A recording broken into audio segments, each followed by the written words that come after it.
Bonjour Monsieur Durbesson. Bonjour Charles. Vous allez bien? Bien, merci et vous. Bon, merci de vous recevoir chez vous aujourd'hui donc à Brantôme, votre magasin Carrefour Market. Et donc vous en avez un aussi donc à Saint-Loubès, c'est ça? C'est ça, à proximité de Bordeaux. Donc aujourd'hui on est venu là pour faire un point avec vous sur l'utilisation de votre BMW iX3. Pas de problème, bonne autonomie, ça me permet de naviguer entre Périgueux et Bordeaux tous les jours. Ouais. Aller-retour. L'autoroute, ça se passe très très bien, bon confort de conduite. Dès qu'on active le mode autonomie de la voiture, elle se conduit toute seule, tout va bien. D'accord. En termes de recharge, vous utilisez-vous ici une borne au magasin? Voilà. Et vous utilisez d'autres bornes ou... Et j'ai une borne sur Bordeaux, sur l'autre point de vente. Lorsque j'arrive, je me charge, je me branche. Ok. En 4h, 4h30, la voiture est chargée et je peux repartir. D'accord. Et chez vous, vous avez une borne? Non. À la maison, non, je me branche directement sur la prise électrique, c'est la pointe. Ouais, et ça vous suffit du coup pour... Et ça me suffit. Voilà, je pars avec 270 km de la maison. D'accord. Et je vais arriver sur Bordeaux, il me restera une centaine de kilomètres pour ensuite rallier le magasin.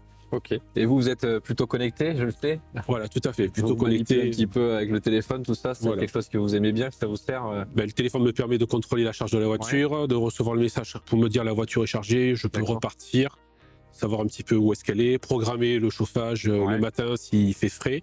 C'est pratique. C'est très pratique, surtout en ce moment. Aussi, c'est ça. Voilà, le dégivrage le matin, ça reste quand même quelque chose de très désagréable. Par -5 à l'extérieur, alors que là, on arrive, la voiture est déjà chaude, les sièges sont chauds aussi. C'est ça. Il n'y a plus qu'à partir. Un confort. Vous avez une petite anecdote à nous raconter avec votre X3?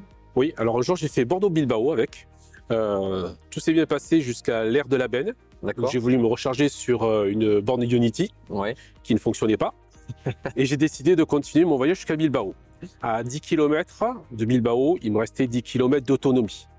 À 110 km sur l'autoroute, normalement, j'aurais pas dû arriver. Et coup de bol, en sortant de l'autoroute, quand vous allez sur Bilbao, ce n'est que de la descente. Et finalement, je suis arrivé avec 50 km d'autonomie. J'avais un passager, il a eu peur jusqu'à la fin de pas arriver, de devoir pousser la voiture. Parce que c'est vrai qu'au final, enfin, moi je parle pour moi, mais je roule rarement avec le plein de carburant. Donc j'ai toujours entre 200 et 300 km. Et c'est ce qu'aujourd'hui propose le véhicule électrique. Donc après, c'est vrai qu'on fait rarement un trajet d'une seule traite de cette distance-là. Maintenant, c'est vrai qu'aujourd'hui, avec les bornes, on peut se recharger relativement rapidement. Le temps d'un café. Le temps d'un café, vous arrivez à récupérer une centaine de kilomètres. Effectivement, il faut se situer et préparer son trajet avant. C'est ça. Voilà. Et se dire, voilà, ici, il y a des bornes. Maintenant, le réseau autoroutier s'améliore.